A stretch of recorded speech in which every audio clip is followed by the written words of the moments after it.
வேலூர் மாவட்டத்தில் பல்வேறு பகுதிகளில் கனமழை பெய்துள்ளது. விவரங்களை செய்தியாளர் செல்வத்திடம் கேட்கலாம். செல்வம், கனமழையினால் பாதிப்புகள் ஏதேனும் ஏற்பட்டிருக்கா? கண்டிப்பாக இல்லையா. வேலூர் மாவட்டத்தில் காலையிலிருந்தே வான மேகமூட்டத்துடன் காணப்பட்ட நிலையில் அவ்வப்போது லேசான சாரல் மழை பெய்து வந்தது.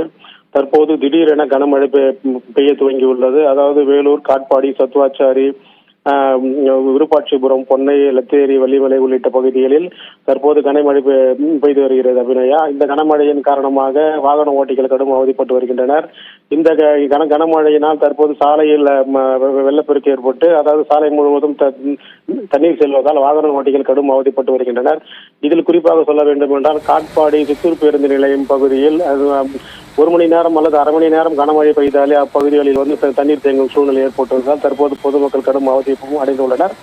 இருப்பினும் இந்த கனமழையின் காரணமாக தற்போது விவசாயிகள் மகிழ்ச்சி அடைந்துள்ளனர். அபிநயா, மழை குறித்த விவரங்களுக்கு நன்றி செல்வம்.